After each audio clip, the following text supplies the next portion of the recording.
Happy Tuesday, everyone. Hope you're well and hope you're safe. In yesterday's video, we talked about if you're riding your bicycle and suddenly you're chased by a dog or attacked by a dog, what should you do? What should you not do? Today, I want to focus a little bit more on what should you do if you're a pedestrian. You're not on a bicycle. You're just out for a nice evening stroll. Or you're taking a nice jog through a neighborhood, maybe an unknown area that you've not visited before while you were running. And I want to talk about because I've gotten a lot of interest in that area. It probably not a day goes by that I'm not asked in some sort of angle, one way or the other, what should I do? Tomorrow I'll talk about what do you do if you walk in your dog and someone's dog comes running up to your dog and is unrestrained, has unfettered access to you and your dog. But today I want to focus on just you. Maybe you're out by yourself. You don't have a dog with you. You're not on a bicycle. But as you're walking, suddenly you look up or you hear an animal snarling, growling, and racing in your direction. Kind of bad, huh? I've been there more than a few times. I even write about it in my books. It's very scary and it can be very deadly. So pay attention. There are serious do's and don'ts. Number one of all time, just like I said yesterday, don't try to out-pedal a dog. Don't try to outrun a dog. I'm here to tell you, and I can tell you with all certainty, if a dog is charging you with that much determination, that much speed, you're not its first victim. You're not. It's either chased other animals or it has chased other human beings.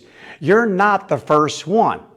So even if it appears to be a slow animal, you're thinking maybe like a big fat three-legged basset hound.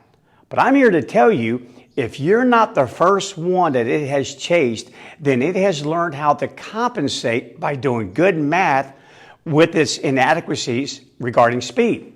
So they know math. They can cut the corners. I invite you to go to any dog park. Watch dogs playing. Watch the really fast ones. Oh, the other ones. The fast ones may juke and jive and zig and zag. But watch that one persistent dog. Cut that angle, run this angle here. And next thing you know, it has caught up with the other dog. They will do the same thing to you. You may think you're a world-class runner. I'm here to tell you, don't run. Okay, so what do you do instead? Well, first of all, face your danger.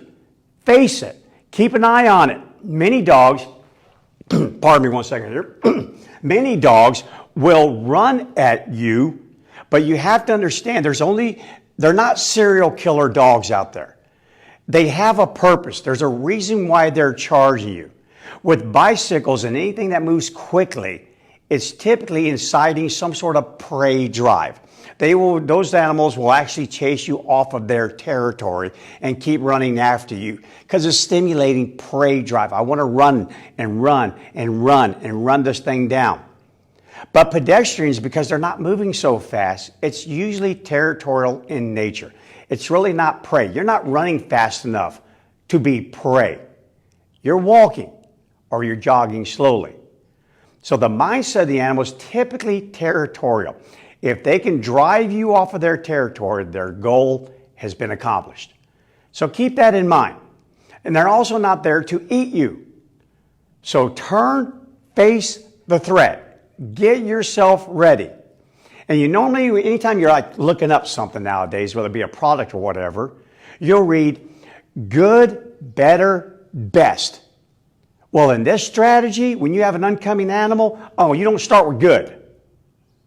You start with best.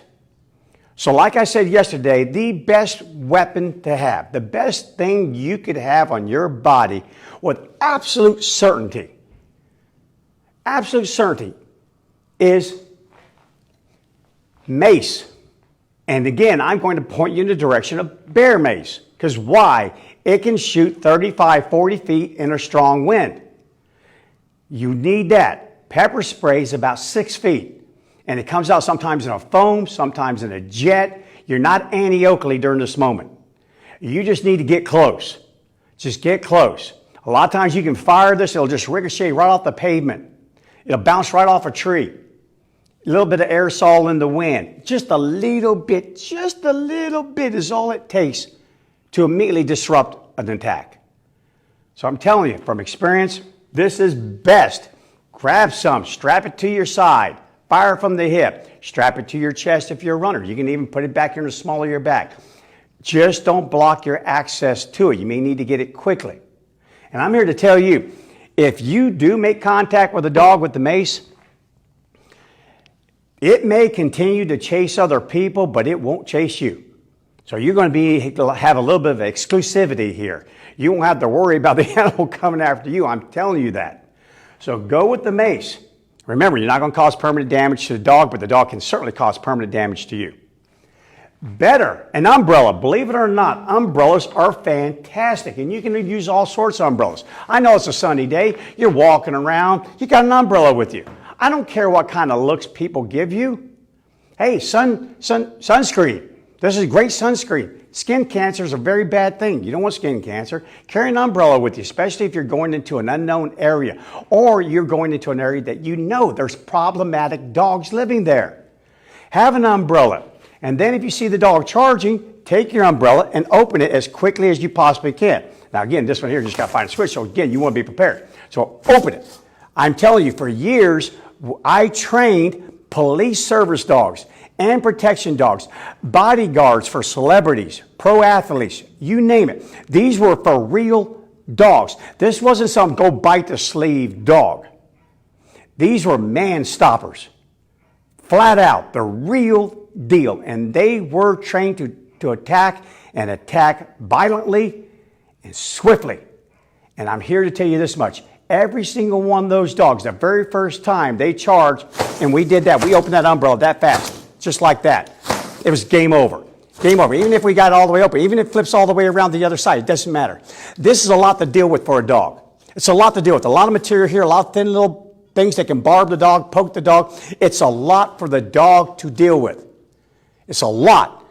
It worked. In fact, when I was at a Police Canine Association trial, and we were demonstrating this at a seminar, here was the response from one of the cops from LA. I hope the bad guys don't find out about this. Yeah, you don't need to have a really big one. You can even have a small one. You can just reach down. And again, if I'm in a problematic area, I'm not going to walk around this thing all nice and tight. It's going to be loose. It's going to be loose. So then I can just reach down and immediately release my umbrella. Again, have your finger right there on that little button. Be very familiar with the device that you're working. Open it. These umbrellas are incredible. You may think they're weak and flimsy. I'm here to tell you, 100 out of 100 dogs, guaranteed, it will stop them immediately. Now, they may try and problem solve and try to get around it, but if you are calm, as best you can, be focused. Hey, dog, not today, not me, maybe some other guy, but not me, not today. You keep putting this in this dog's face, and I guarantee you, at some point, someone will either come to your aid, or B, the dog will realize this benefit is not worth the cost.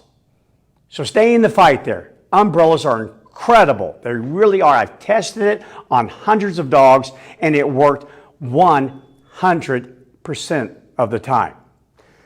Okay, good. You don't have an umbrella. You don't have any mace with you. You didn't bring any of that. You just got on a pair of shorts and fancy tennis shoes, and you're out for a run, and here comes a dog charging at you. Again, don't run. Don't run. In the military, when we become afraid, we call fear the dragon. And the dragon will want to bite you on the back of your neck. You got to slay the dragon at that moment. You've got to be mentally prepared for this. Every time you go out for a walk and that you know you're going to an area in which there could be dogs, notice I said the term, there could be dogs, be mentally prepared. Have your equipment, but you don't have your equipment, then have it right here between the ears. I'm prepared for this.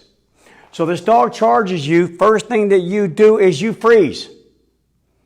Then you fold up. Bring your arms up around your chest, bring your legs together, not so much so that a slight little bump by the dog and you fall over. You can have your legs spread just a little bit. Fold those arms up and look at the horizon. Do not make eye contact with the dog. Again, every dog we tested that was not trained to ignore the stance. You can train a dog to ignore this. You can train a dog to attack a human being lying in a bed, sitting in a chair. There's a lot of reasons why that would be done, mostly in hostage rescue situations, so on and so forth. But not your average Joe dog.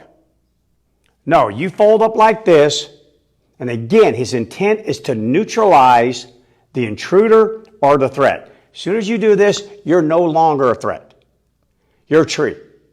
And you stay like that. Even if they jump on you, you keep looking at the horizon. In 2 instances in which I was attacked, and I was only in the good mode here, totally didn't expect it. One of them was just walking away from a group class I had just taught. Heck, I'm packing up my stuff. I just put all my stuff away, and all of a sudden, boom, turn around, here comes the dog.